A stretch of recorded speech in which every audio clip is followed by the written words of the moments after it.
Welcome back to the other side of the cell.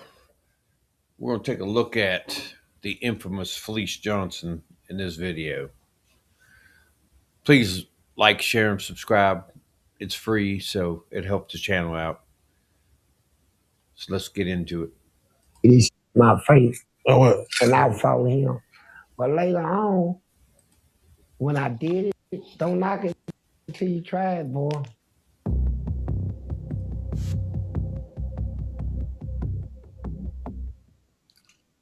Prison Stories 101.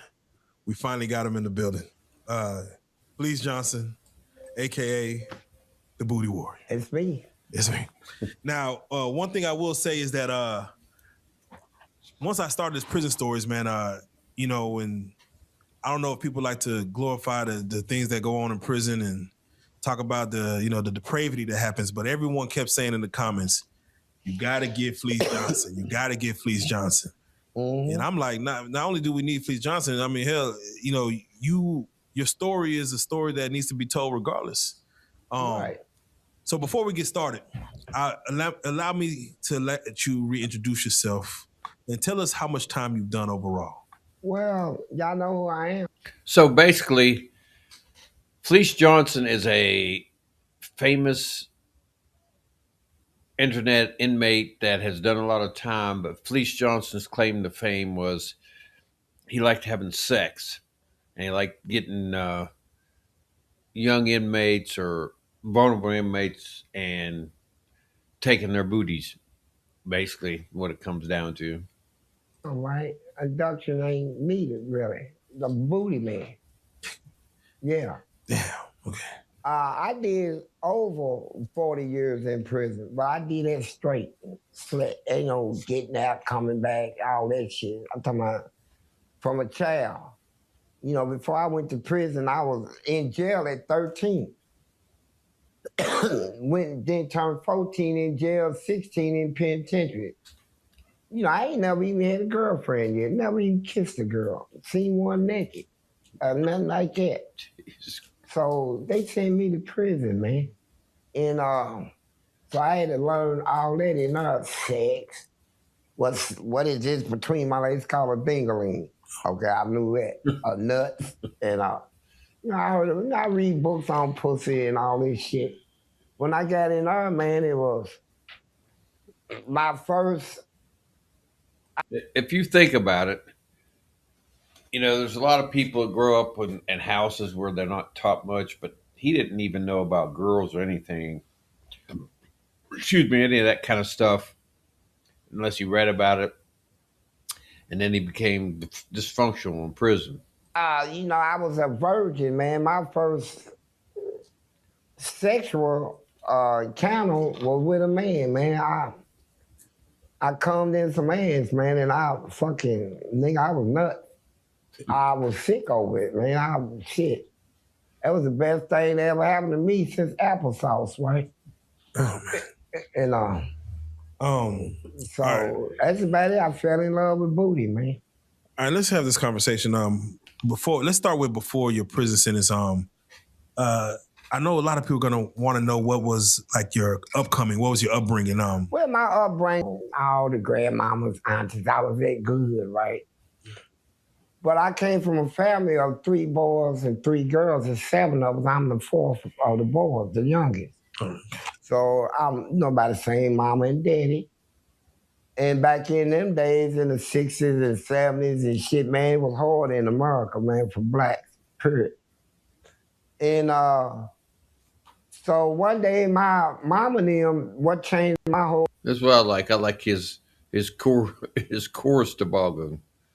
That's a nice fashion statement. Life, I was 10 years old, man. I never forget it. My mom and them went somewhere, so I'm walking through the house to see where my brothers and sisters was at, right?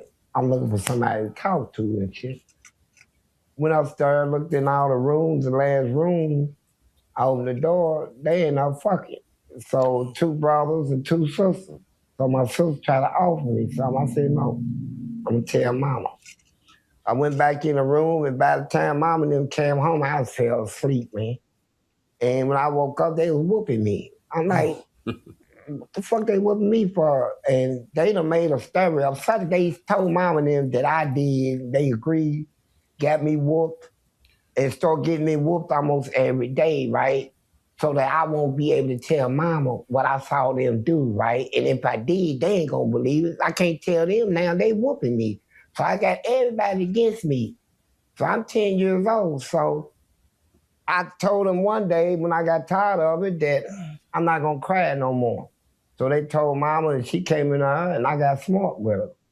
And she whooped me until her nose was bleeding, man. And I still wouldn't cry. My daddy came home, same thing. He took his belt, beat me, beat me, beat me. I wouldn't cry and he balled his fist up and hit me in the face, right? At 10. When I got out of the hospital, I said, I'm ready for round 2. They said, you don't get whoopings no more. So they killed all that. I never got another whooping. But in school. But if you think about it, that's child abuse. And he was just so strong willed that he wouldn't cry. So they gave up on whipping him. That's the building of his dysfunction. That same sister, man, they tried to get me to have sex. I was like protecting her from boys, not brothers and sisters buying like that. Yeah. And the teacher in school, back then you can whoop kids, with permission, spank them if they act up. So he made her pull her pants down and go spank her with his bare hand, butt naked. So I took a .22 pistol and went over and shot him. And so now I got kicked out of all the schools in Kentucky. Oh, man. Not allowed to go to no schools. So then I started stealing. I started stealing and stuff. And then I was hanging around some people that were older than me, man. Like, I'm 10, they 15. I ain't got nobody to talk to at home. My brothers and them, everybody's against me because of what I saw them do. So these 15-year-olds, man, was 2 of them, man.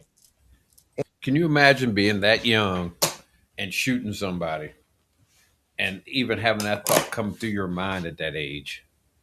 And they took advantage of me, molested me and stuff. And still I'm going through life. I ain't got nobody to tell this shit to. What these motherfuckers doing to me? They were stronger than me and all this shit. I'm 10, they 15. So this went on, and then I started comping attitudes, man. Now at 11, at 12, I started packing guns. Yeah. I'm robbing everybody in the city, just robbing people, man, robbing stores, man. I'm just. It's like I'm not really doing it for money, but I'm just doing it to vent, man. It's like vent. Then I got dangerous. And then the 2 that molested me, they come up shot to death, right? That would take care of. So Who? Someone did that. Yeah, you know who did it, but I ain't gonna say all that. But then, I started having a reputation in my city, man. I'm hanging out with people 27 and 30. I'm growing up, 13 years old. The deadliest thing in the city, man. What city is this? So basically, he just admitted to a double murder without saying his complete confession. But because of this being molested, being abused, it created a monster. And that's what happens. Again? Louisville, Kentucky. Louisville. Place where Muhammad Ali was born, where they have the horse racing, Yes. Derby. Kentucky Derby. And that's the city, man. And so can I ask you a question before we get too far away from it? You said you walked in and seen your 2 brothers and your 2 sisters. 2 of them, man. As a child, man. Did you question, like, I know you're gonna tell mama, so you knew smart enough to question nothing. Yeah, bro. you knew it was bad. Yeah, I knew that much. I knew just that they weren't supposed to be doing that. I knew that. And they beat you till you didn't want to tell no more. Man, they had my mama and them whoop me. They was making stories up every day that I did something that they done just to stop me from telling what I saw them do. And that's caused a fiction between us throughout our life, man. But I try to still be a good brother to them and all this, man. And it's a whole lot they did to me, man. Like, when I was in prison, man, I was left inheritance. Grandparents and stuff. They ain't care about nobody but me, man. My sister took my inheritance and brought a condo, brought her and her husband a church where they preach. He never sent me one Bible verse in 40 years, Oh, right? wow. Stole my money. Then my brother, he stole my money on my daddy's side and the land and stuff, and he sold that and went off into the dope game. And so nobody thought I was gonna get out of prison.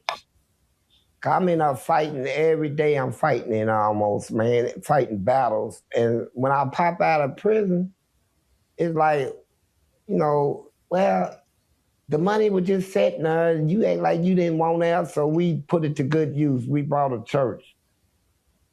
I said, you could have sent me a Bible. Just a Bible. Yeah, anything, a letter saying God loves you or anything. You didn't send me shit. I want my shit. Hold on, real quick before we get to the prison sentence. You said the two young men they had molested you, the teenage boys. Yeah. Yeah. Did that disturb you not only then, but does it still disturb you to this day as far as? No, I don't even. It's just I look at everything in life as an experience, man. I look at it as something you experience in life, and whatever you experience is determined. Your strength is determined. This guy's been through so much, and we're going to take this into a several part series of just looking through his life. And this is just the first part of several videos that I'm going to do on this gentleman and this subject. From it, right? You fail before you succeed. You weak before you become strong. So it's a learning experience, man. I don't take it personally where I let it bother me for the rest of my life. It's just something that happened. That's how I look at it. It happened, Would you say it set you off? It took me in a different direction, man. It made me just toughen up against this whole world, man. That's why I fought so much. I fought and fought and fought and until I was able to discuss it like we discussing it now. Yeah. And that kind of healed me right there, right? Where I can actually talk about it, right? Yeah. Don't bother me. So they dead, so they got theirs, right? Man. So all the people that molested him and did things to him is dead, and he's done an extensive prison time, and he gets on here and tells all these wild, freaky stories, but in the end, this guy's a victim of horrific sexual crimes that committed against him. That's why there's an old saying that hurt people, and this is a true example of that. So, like, share, and subscribe. All that's free. And we'll get back to part 2 of this video, and we'll work our way completely through this video. And just remember, always stay on the other side.